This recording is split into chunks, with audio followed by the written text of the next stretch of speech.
여러분, 우리나라에서 40년 넘게 가장 많이 팔리는 볼펜이 혹시 무엇인지 아십니까? 제가 들고 있는 이 모나미 볼펜입니다. 근데 이 볼펜에 보면은 153이라는 특이한 숫자가 적혀 있어요. 그래서 153 모나미 볼펜이라고도 그렇게 합니다. 근데 여러분, 153 이 모나미 볼펜이 어떻게 만들어졌는지 혹 아십니까? 153 모나미 볼펜이 만들어진 것은 1963년 5월 1일입니다. 이 당시 우리나라에는 이런 볼펜이 없었어요.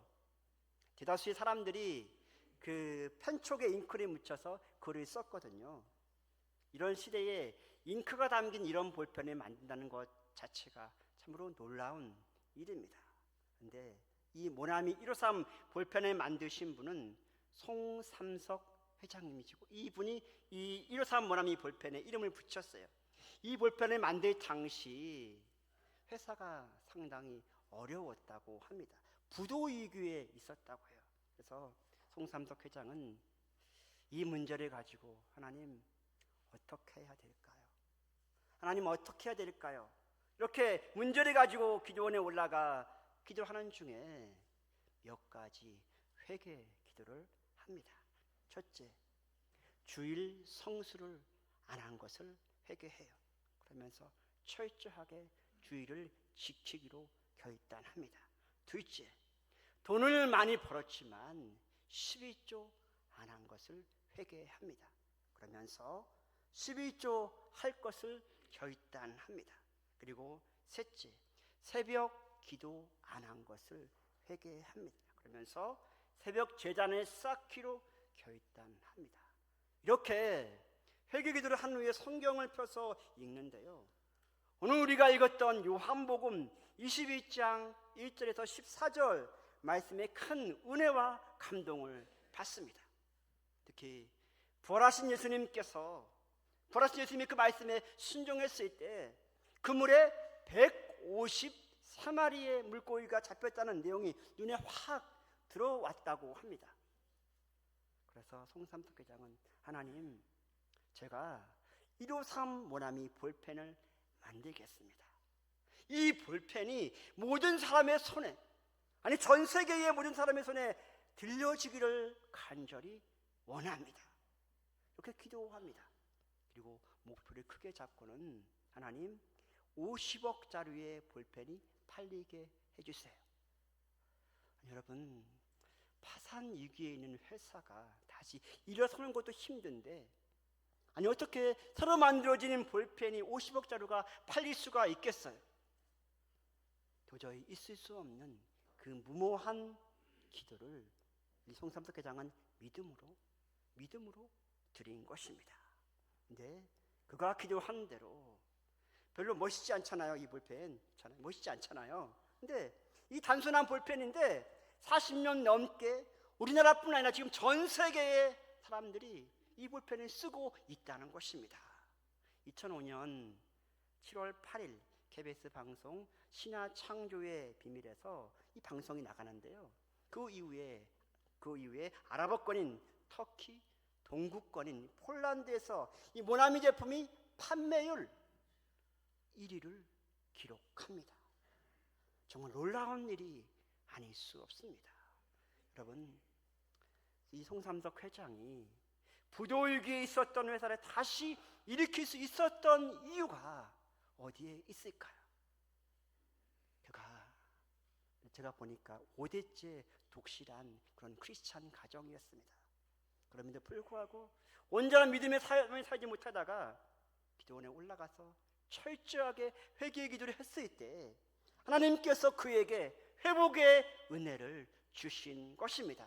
어떻게 보면 주님께서 송삼석 회장님을 찾아오셔서 회복의 회개할 수 있는 그런 마음을 주시고 회복의 은혜를 그에게 주신 것입니다. 여러분, 비단 송삼석 회장님 뿐이겠습니까? 하나님은 저와 이 자리에 있는 여러분을 찾아오셔서 회복의 은혜를 베풀어 주실 줄 믿습니다. 요한복음 21장 말씀을 통해서 우리 찾아오셔서 우리 회복하시는 그 주님의 은혜를 경험하는 이 시간 되기를 간절히 소망합니다. 오늘 말씀을 통해서 우리는 예수님은 변함없는 사랑으로 우리 찾아오신다는 것을 우리가 알게 됩니다. 부활하신 예수님은 제자들을 비롯한 여러 사람들에게 자신의 부활한 모습을 나타내 보여주셨어요. 처음에 이들은 부활하신 예수님을 보고도 믿지 않았습니다. 죽었다가 다시 살아나는 것 자체가 믿기 힘든 일이었기 때문이죠. 그런데 부활은 이미 예수님께서 예고하신, 반드시 있을 것이라고 예고하신 그런 일입니다.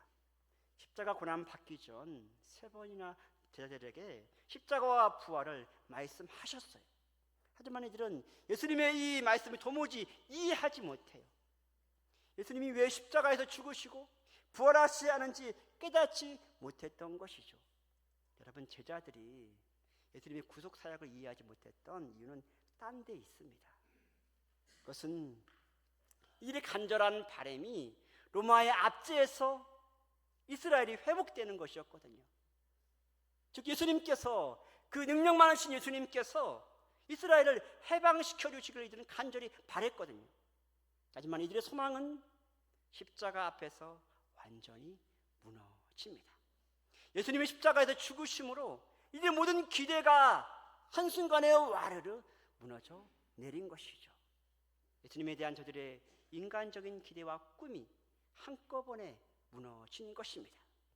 그러나 예수님은 여기에서부터 다시 시작하십니다. 그들의 인간적인 꿈, 계획이 완전히 무너진 그곳에서 다시금 그들을 회복시켜 세우십니다. 그들의 잘못된 삶의 목적과 방향을 새롭게 회복시켜 주신 것입니다. 요한복음 21장 5절에서 6절에 보면은 부활하신 예수님께서 절망과 시리에 빠진 제자들을 찾아오십니다. 그리고 이들에게 얘들아, 물고기가 좀 있니? 이렇게 물으세요. 자, 없습니다 라고 대답하자 얘들아, 배 오른편에 한번 그물을 던져보렴 이렇게 말씀하세요. 여러분, 제자들은 예수님의 부활을 목격했습니다. 예수님이 고난받기 전 3번이나 말씀하신 그 부활을 두 눈으로 똑똑히 지켜봤습니다. 그런데도 이들은 예수님을 만나기 전에 삶으로 돌아가 버렸어요. 자신들이 믿고 따르던 그 예수님이 보이지 않자 사명의 자리를 떠난 것입니다. 그런데도 예수님은 이런 제자들을 다시 찾아가세요. 여러분, 제자들이 어떤 사람들입니까? 예수님 3년 반 동안 그렇게 열심히 가르치고 훈련시켰던 바로 그 사람들이 이 사람들입니다. 그런 이들이 원래의 삶으로, 예수님 만나기 전의 삶으로 돌아가 버린 거예요. 이런 제자들을 바라보시는 예수님의 심정이 어떠하셨을까요? 도무지 변하지 않는 이들을 보며 좀 답답하지 않았을까요? 답답하다 못해 아니 어떻게 이럴 수가 있어, 이렇게 탄식하지 않았을까요? 그러면 그런 제자들을 찾아가고 싶으실까요? 저 같으면 찾아가고 싶은 마음이 들지 않을 것 같아요. 그런데 예수님은 이런 인간적인 모든 마음을 뒤로 하고 그들을 찾아가십니다. 그리고 이들을 처음 부르셨을 때처럼 물고기가 있는 곳을 친절하게 가르쳐 주세요. 여러분, 이것은 다시금 이들에게 만물의 창조주가 누구이며 그의 뜻 가운데 모든 만물을 다스리시는 분이 누구인지 이들에게 분명하게 보여준 것입니다. 이전에 자신들이 부르신 그 예수님이 어떤 분이신지 생각나게 해주신 것입니다. 성도 여러분, 예수님은 어제나 오늘이나 내일이나 변함없으신 분이신 줄 믿습니다. 여전히 그 하나님의 놀라운 구원 계획을 완성하시려고 지금도 하나님의 보좌 우편에서 저와 여러분을 위해 간절히 기도하고 계십니다. 그런데 우리는 흔들리는 갈대처럼 너무 자주 이랬다 저랬다 합니다. 이렇게 우리는 불완전해요. 연약하고요. 성령께서 우리의 마음을 붙잡아 주지 않으면 우리는 갈대처럼 흔들리는 우리 마음이 너무 자주 요동치는 것을 보지 않습니까? 그런데 우리 예수님은 변함없는 그 사랑으로 우리를 어제도 오늘도 내일도 또 내일도 찾아오십니다. 우리가 수백 번 수천 번 찾아라고 절망할지라도 우리 포기하지 않으시고 우리 찾아오세요. 시리에 빠져 물고기 잡으러 갔던 제자들을 찾아가셨던 것처럼 말이죠. 여러분, 제자들은 예수님이 맡기신 사명의 자리를 떠났습니다. 물고기 잡으러 갔다는 것은 예수님이 제자로 살지 않겠다는 거예요. 굳이 제자로 살고 싶지 않다는데 왜 예수님은 이들을 찾아가셨을까요? 미련이 있어서일까요? 아닙니다. 예수님은 이들이 아니더라도 다른 사람들을 제자로 세우실 수 있으신 분이십니다. 그런데 왜 그렇게 중요한 사명을 이탈한 이들을 다시 찾아가셨을까요? 요한복음 13장 1절 말씀을 다 함께 읽겠습니다. 유월절 전에 예수께서 자기가 세상을 떠나 아버지께로 돌아가실 때가 이른 줄 아시고 세상에 있는 자기 사람들을 사랑하실 때 끝까지 사랑하시니라. 아멘. 예수님이 자기 사람들, 즉 제자들을 어떻게 사랑했다고 나옵니까? 끝까지 사랑했다고 말씀합니다. 우리 향한 예수님의 사랑은 시시각각 변하는 그런 사랑이 아닙니다. 한 번 택하여 부른 사람은 끝까지 사랑하십니다. 저와 이 자리에 있는 여러분을 그렇게 사랑하십니다. 이것이 영원히 변하지 않는 아가페 하나님의 사랑입니다. 우린 참 계산적인 사랑할 때가 좀 종종 있는 것 같아요. 이것저것 따져보고 내 마음에 맞는 사람이랑 교제하려고 하고 사귀려고 하고 그렇게 하는 게 우리의 모습이 아닌가요? 그런데 예수님은 그렇게 하지 않으세요. 예수님은 이들이 배신할 것을 다 아셨습니다. 그런데 이들을 끝까지 사랑하셨어요. 예수님이라고 이들로부터 버림받고 배신당했을 때 마음에 상처가 없었을까요? 예수님도 우리처럼 완전한 인성을 가진 사람이시잖아요. 그런데 그렇게 믿었던 베드로가 예수님을 모른다고 3번이나 부인했잖아요. 그리고 심지어 십자가 위에서 버림받으시잖아요. 예수님 모두에게서 버림받으신 가슴 아픈 상처를 갖고 계셨습니다. 이렇게 예수님은 말로 다 할 수 없는 상처를 받으셨어요. 그렇지만 아가페 사랑으로 그 모든 것을 다 녹여내십니다. 변함없인 그 아가페 사랑으로 다시금 자신을 버리고 배신한 제자들을 찾아가세요. 그 예수님이 저와 여러분을 찾아오십니다. 우리의 아픔을, 우리의 눈물이 하시는 그 예수님이 우리 한 사람 한 사람을 찾아오세요. 찾아오셔서 누구야, 내가 너의 아픔을 알아. 그래서 내가 너를 이렇게 만나기 위해서 찾아왔단다. 이렇게 다소곳이 우리에게 말씀해 주십니다. 우린 수없이 예수님을 외면하고 때로는 예수님 배신할 때도 있어요. 그런데도 예수님은 그건 우리를 찾아오십니다. 왜 그러실까요? 우리의 상한 그 마음을 만지시고 고치시고 회복시켜 주시려는 것입니다. 우리의 상한 심령을 회복시키실 분은 예수님 뿐임을 우리에게 말씀해 주시려는 것입니다.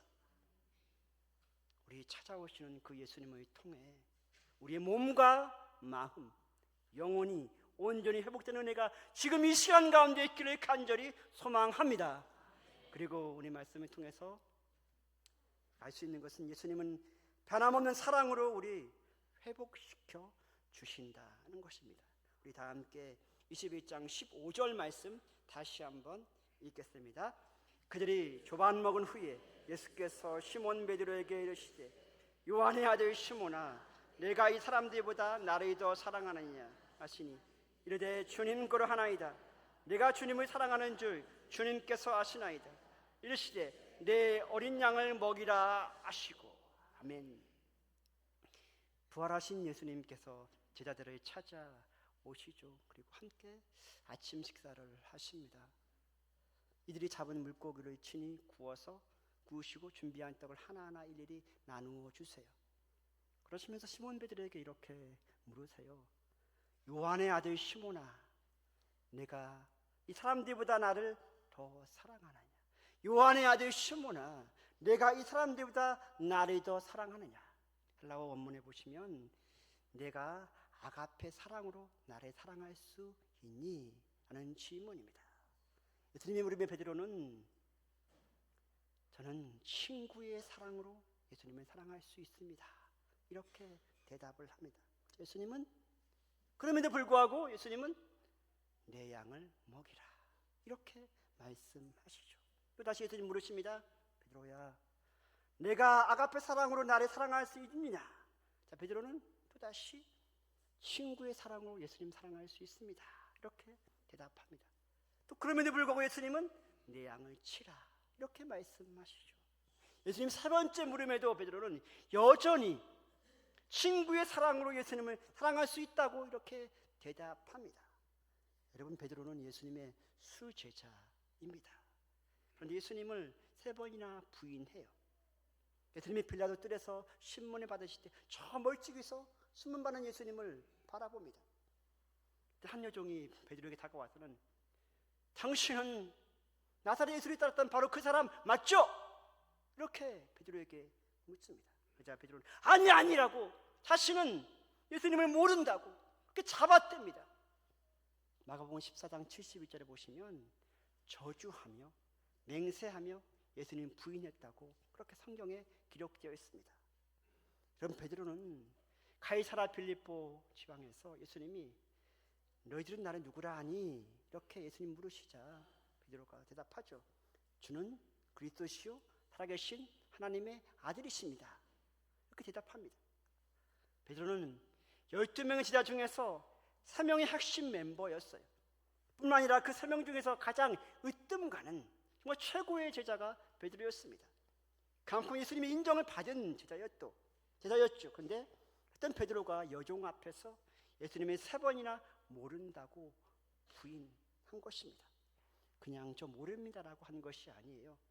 예수님과 함께 있었던 그 자체를 부인한 것입니다. 자신은 예수님과 저 상관이 없다는 거예요. 예수님 수제자인 베드로가 이렇게 완전히 처참하게 무너진 것입니다. 예수님은 베드로가 이렇게 할 것을 이미 다 아셨어요. 그런데 베드로는 자신만큼 결단코 예수님을 부인하지 않을 것이라고 호언장담했습니다. 여러분, 베드로뿐만이 아니라 우리 모든 사람이 다 그렇습니다. 우리는 그렇지 않을 거라고 여러분 생각하세요? 천만에요. 우리는 베드로보다 더 많이 예수님을 부인할 가능성이 우리에게도 얼마든지 있습니다. 베드로는 이 일을 겪고 나서 더 이상 예수님을 볼 면목이 없었을 것입니다. 부활하신 예수님을 만났지만 더 이상 예수님의 수제자도 아니고 그럴 자격도 없다고 생각되었겠죠. 우리 생각에도 베드로가 3번이나 예수님을 부인했으니 그것은 너무 큰 잘못이라고 생각됩니다. 그래서 베드로는 수제자라고 불릴 자격이 없다고 생각할 수 있어요. 그런데 우리 예수님은 그런 베드로를 다시 찾아가서 일으켜 세우십니다. 왜 예수님은 저주하며 예수님을 모른다고 부인한 그를 다시 일으켜 세우셨을까요? 이참에 베드로보다 더 충성스러운 사람을 불러서 제자로 세우실 수 없으실까요? 예수님은 그렇게 사람 보는 눈이 없으신 것일까요? 그렇지 않습니다. 예수님은 그 누구보다 더 정확하게 사람을 판단하십니다. 그렇다면 왜 사람의 중심을 꿰뚫어 보시는 그 예수님이 자신이 모른다고 부인한 베드로를 다시 일으켜 세우신 것일까요? 그것은 베드로의 그 상한 마음, 예수님이 부인했던 베드로의 그 상한 마음을 회복시켜 주시려는 것입니다. 여러분, 베드로는 예수님 향해 저주했던 몹시 제자가 맞습니다. 한 입에서 단물과 쓴물을 내뱉었던 사람이 베드로 맞습니다. 친구의 사랑으로밖에 예수님을 사랑할 수밖에 없는 그런 사람입니다.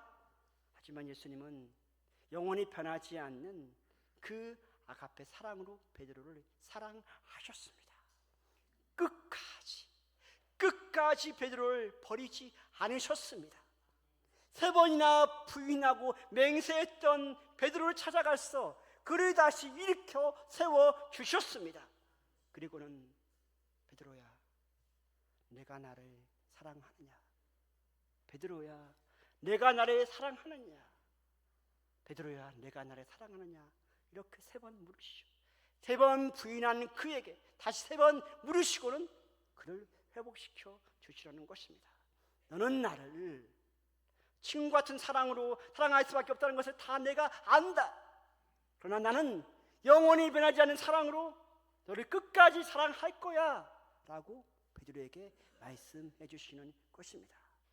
이런 예수님의 마음을 알았을 때 베드로의 마음은 어땠을까요? 하나님이신 예수님 앞에서 정말 초라한 자신을 봤을 것입니다. 모든 것을 아시는 예수님 앞에서 자신이 얼마나 자만했었는지를 알았을 겁니다.